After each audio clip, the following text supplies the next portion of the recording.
ایک سوال آیا کہ پانچوں نمازوں میں اگر بندہ صرف فرض ادا کرے باقی ساری رکعتیں چھوڑ دے تو وہ کیا گناہ گار ہوگا؟ مثلا فجر کے 2 فرض پڑھے، ظہر کے 4، عصر کے 4، مغرب کے 3 اور عشاء کے 4 فرض پڑھ لے، کیا یہ کافی ہے؟ بڑی توجہ کے ساتھ آپ نے سننا ہے، یہ چیز لوگوں کے ذہنوں میں ڈالی جا رہی ہے کہ فرض پڑھ لو، باقی نماز پڑھنے کی کیا ضرورت ہے؟ یہ نفل نماز تو فالتو ہے، استغفر اللہ۔ اب سنیں ذرا کہ نماز کی کون کون سی رکعتیں پڑھنا لازمی ہے۔ پہلی بات، جو نماز فرض ہے یعنی فرض رکعتیں ہیں، ان کو تو پڑھنا ہی ہے، جو چھوڑے گا وہ حرام کام کرے گا۔ فرض سے آگے ہے واجب، یعنی نماز عشاء کے جو 3 وتر ہے یہ پڑھنا واجب ہے، لازم ہے۔ نبی پاک علیہ السلام کی حدیث پاک ہے اوتروا قبل ان تصبحوا، کہ نماز وتر صبح ہونے سے پہلے پڑھو۔ ایک حدیث پاک میں فرمایا کہ نماز وتر حق ہے، جو نہیں پڑھے گا وہ ہم میں سے نہیں ہے۔ یہ سرکار حکم دے ہے نماز وتر پڑھو، تو یہ نماز وتر پڑھنا واجب ہے یعنی لازمی ہے۔ اب وہ سنتیں جن کی نبی پاک علیہ السلام نے تاکید فرمائی ہے کہ ان سنتوں کو پڑھنا ہے، یعنی فجر میں فرضوں سے پہلے والی 2، ظہر میں فرضوں سے پہلے والی 4 اور بعد والی 2،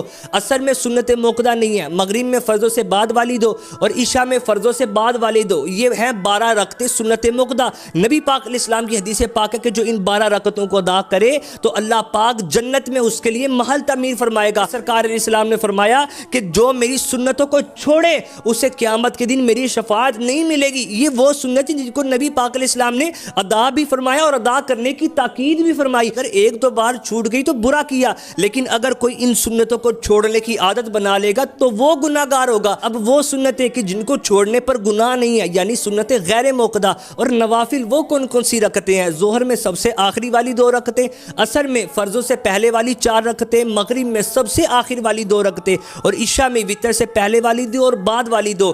یہ ہیں نوافل اور سنتیں غیر موقدہ، تو ان کے چھوڑنے پر اگرچہ گناہ نہیں ہے، لیکن یہ ترغیب دینا کہ پڑھنے کی کیا ضرورت ہے، اگر پڑھنی ہی نہیں ہے تو پھر ان کو رکھا کیوں گیا؟ آپ دیکھو تو صحیح، ایک سجدہ بندہ رب کو کرتا ہے تو اللہ پاک ایک خطا بھی معاف فرماتا ہے، اس کا درجہ بھی بلند کرتا ہے، تو ہم کیوں ان کو چھوڑنے کی عادت بنا لیں؟ یہ کلپ اپنے تک نہیں رکھنا بلکہ اس کو آگے بھی شیئر کریں تاکہ لوگوں کی غلط فہمیاں دور ہو۔ اللہ کرے کہ ہم پکے نمازی بن جائیں۔ اے دو جگہ